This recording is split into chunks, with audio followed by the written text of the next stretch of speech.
Temple Grandin said, I am different, not less. Hi y'all, thanks so much for joining me. In less than 15 minutes, I'll be sharing with you what neurodiversity is and how it's connected to being an entrepreneur. Please like and share this video if you get value from it.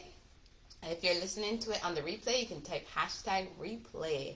I'm Dr. P. I'm coming to you from Austin, Texas on a lovely heated day today. I'm a strategic business coach. I've been a school psychologist for about 10 years in K-12 schools, taught psychology graduate program, also have served on professional organization committees, and I actually still teach in psychology graduate programs, by the way, at the master's level.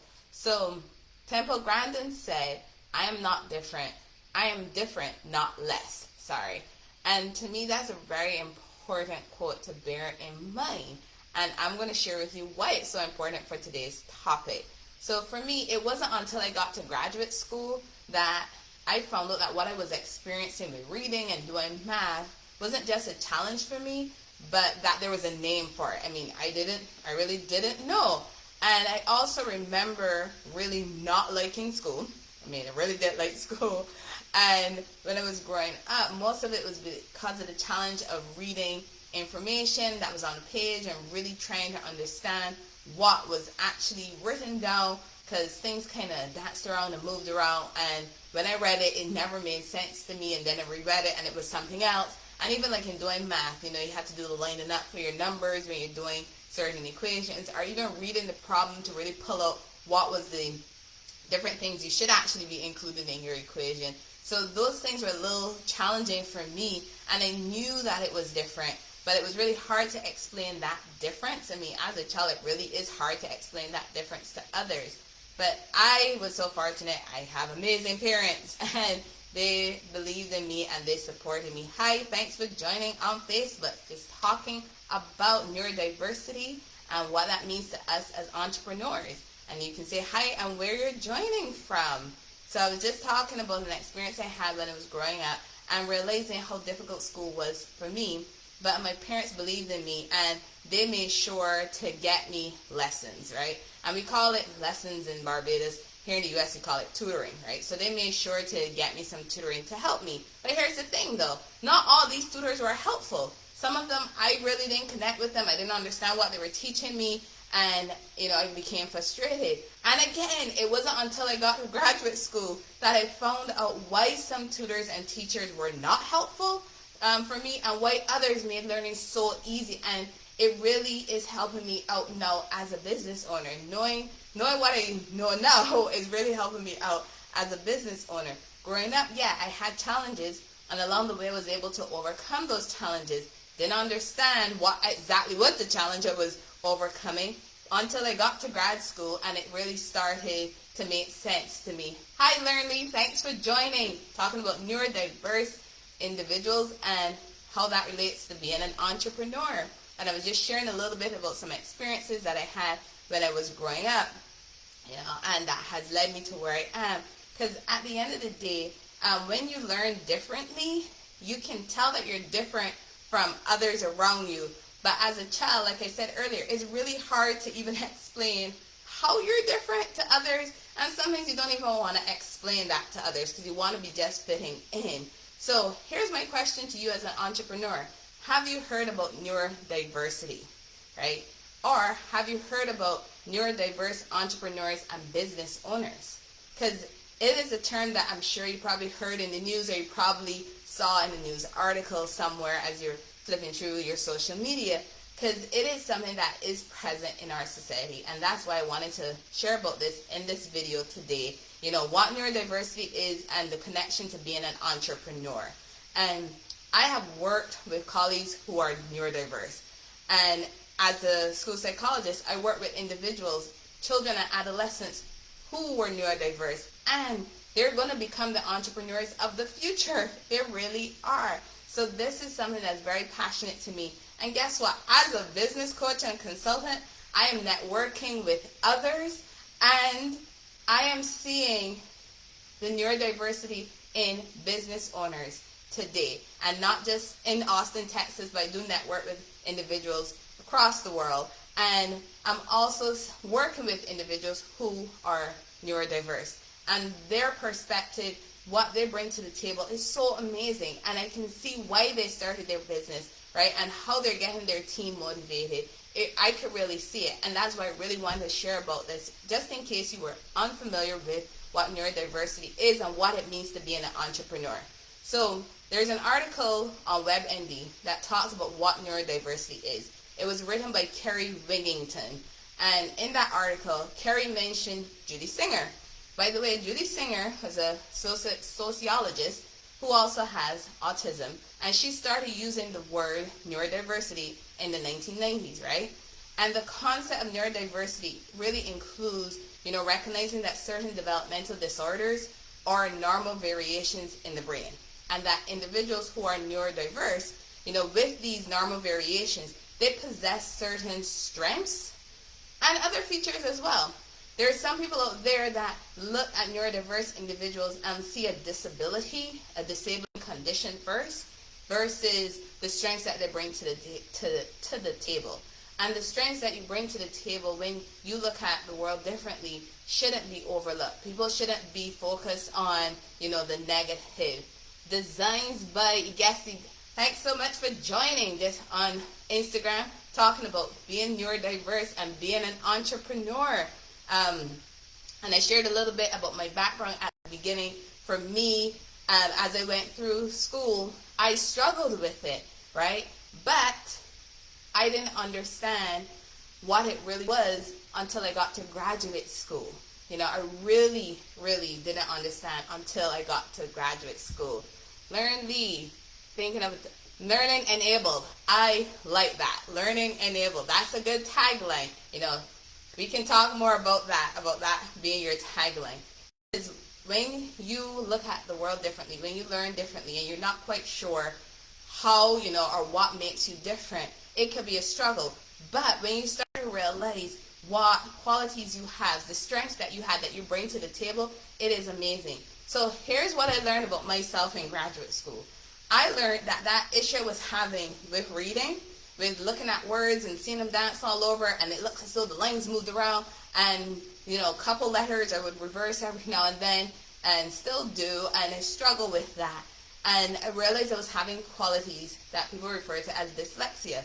I didn't know that, and I remember having that conversation with my mom, and she was like, really, that's what you call it? Because she knew I struggled with reading, but we weren't quite sure what exactly it was. And over the years, I developed certain ways of compensating so that I could actually learn better. Plus, my parents did an amazing job of showing me that you can learn not just reading and writing, but there are ways of learning through dance and through extracurricular activities that help me to really see that there is a different way of learning and how you could put it all together, right? So for me, I found out I had those qualities of dyslexia and did not even know that. Then another thing that I found out about was my learning style, because as I mentioned at the beginning, there were some tutors that clicked for me and some that didn't, and I couldn't figure out why, because these were supposed to be amazing individuals, amazing at, tutoring, whether it was English language arts or math or writing. They were supposed to be really good, but they weren't working out for me, and it was because some of those tutors did not match my learning style, right? And we all know, or you may not know, that if you are working with an individual, if you think back to being in high school, being in college, if there was a teacher that really connected with you, chances are that person connected with you on what was your learning style, and you didn't even realize. Then you can think of the ones that, were really a struggle for you to pay attention in their class, and it's probably because they were not teaching to your learning style. So those are things I found out about myself so that I can really be in a better position to know what my strengths are and stop focusing on those areas of weakness. And when I did that, a lot of things changed for me because I was able to know what I was good at versus going, oh my God, I can't do this, I can't do that. I was focusing on my strengths. So when you are looking at that concept of neurodiversity, right? When you're looking at that concept of neurodiversity, you're focusing on the strengths, not the disabling condition, right? You're focusing on the strengths because individuals who are neurodiverse have amazing strengths they bring to the table. But oftentimes people don't see those strengths because they're focusing too much on what they cannot do. We need to be looking at what individuals are able to do. And I'm not just talking about team members you're bringing on board to your organization, but I'm also talking about you as a business owner and knowing what strengths you bring to the table. So I want to also mention that the whole concept of neurodiversity is still not universally accepted. I mean, like many things when it's now coming up, there's always disagreement, but there is increasing research to support, the neurodiverse qualities that is mentioned in a lot of different articles that you can find online. So just in case you are wondering, individuals who are neurodiverse include those who may at one point in time been diagnosed with attention deficit hyperactivity disorder, dyslexia, dyspraxia, or autism, right? Just to name a few, and some other learning disorders, right? And individuals with these diagnoses will have impairments in several areas, but guess what? They have significant strengths in other areas that can help them to be successful in whatever it is that they want to do, even as being an entrepreneur or being a business owner. Here are some examples. An individual with ADHD is spontaneous. They're courageous. Hey, they're the ones who might say things that you are afraid to say, right? But it's still a truthful thing that needs to be said. They're empathic, they're risk takers, and they're passionate, and they're good at networking. Because I'm sure you've seen some of them work a room when you go to a networking event. Plus, they can get really focused, almost hyper-focused on certain tasks that are of interest to them. And guess what? When you're that hyper-focused, what are you doing? You're getting things done, and you're being productive, right? So that's individuals with ADHD. Those with dyslexia, they're also passionate too as well. They're flexible, they're good at networking, they have good financial management skills, they're good at understanding different kinds of visual information, and they also have good problem solving skills that they bring to the table. So if that is you, hey, you can be successful. Look at those strengths that you have and use them to your advantage. Because I know for me, visual information is really important. Yes, it's good to write things out, type things out, but having that visual helps me out tremendously. It has, throughout my entire life, all the education I've taken, and even now as a business owner and helping other business owners to be successful. And I also want to mention individuals with autism. They're more likely to pay attention to aspects of complex details. They have good memory skills. They have a good specialty skill set that they can bring to the table, and they thrive in rule-based thinking, right? And they are more likely to get less distracted by social interactions. So if you're less distracted by social interactions, what does that mean? You are focused, you're being productive, and you're getting things done, And by the way, what are those characteristics of people who are entrepreneurs?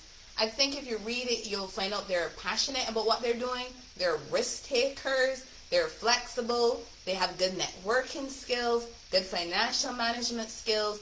And that list kind of sounds familiar, right? It is very much so familiar because I just mentioned that these are characteristics that individuals with autism, with dyslexia, with ADHD, they also possess these characteristics and they're part of their strengths. So that's where the similarities come between neurodiverse individuals and being an entrepreneur. Thank you so much. Learn Lee. I'm so happy you're in the house for this. It really helps us to see that as entrepreneurs, there are those characteristics out there that if you're a neurodiverse individual, you can still be a successful entrepreneur. It's really about finding out what your strengths are and then using them to your advantage, right? That's why that list of the qualities that neurodiverse individuals have sounds so similar to that list of qualities for entrepreneurs. Forbes has an article about neurodiversity and entrepreneurship that's written by Nancy Doyle. Nancy Doyle highlighted that neurodiverse business owners are more likely to recognize that they need help earlier in their business, and they're more likely to grow a diverse team to meet the needs of their business. Because as a neurodiverse individual, you're aware of what you're not good at. And you find people who are good at those things to work alongside you, and there you have this team that you're growing, that you're building to help your business to be successful. So if you are neurodiverse, focus on your strengths. Stop looking at those areas of challenge, those areas that are difficult for you, because then self-doubt can creep in and stop you from actually going after your dream, right? You don't want that self-doubt to creep in at all. And I know, again, from my own personal experience and from working with so many children and their families over the years, we shouldn't be focusing on the limitations. We should be focusing on our strengths, because I've seen it too many times where people focus on what a child can't do. I've talked to business owners who focus on what they're not able to do, and they're not looking at what they can do, what they thrive at, what they excel at. And that's where we need to be shifting our focus. So here's the thing. If you're a neurodiverse individual and you know that there are things that you're not good at, don't say that you can't have a successful business or that you can't even start a business. Here's what you can do. You can look at hiring people and do this thing called like delegation, and you can delegate tasks to people, tasks that you're not equipped to be able to do, that you don't have the abilities to do. You can give it to those individuals to do, and you guys work together as a team. You know, that's what's going to help save your business. You're surrounding yourself with other team members, maybe even contractors. If you're a solo entrepreneur, you might just be bringing on contractors for different projects that you have, but you're surrounding yourself with people who have a skill set that you don't have, who have strengths that you don't have, and you guys are coming together, you know, working using your strengths, coming together to actually move your business forward. And by the way, you've heard me mention knowing your strengths throughout this entire video. And you might not be aware of what your strengths are. Or you may know what your strengths are. You may have taken a strength finder test already and you know what your top 5 strengths are or what your top 10 strengths are. That's great. But do you know how you can actually use those strengths in your business? Do you know how you can benefit from those strengths? It's always good to know what your strengths are, but knowing how you can apply them to the tasks that you need to do in your business is going to make such a huge difference. And this is where a skilled business coach can come in and help you with understanding what your strengths are, and then how you can connect those strengths to what it is you need to be doing in your business so that you can continue taking the actions you need to be taking, getting the results that you want, so that you can achieve that success that you so desire and that you are working so hard to obtain, right? So know your strengths, but you might need some help in finding out what those strengths are. Thanks for joining on Facebook. Let's see who's joining. Jacob. Hi, Jacob. Thank you so very much for joining, Jacob.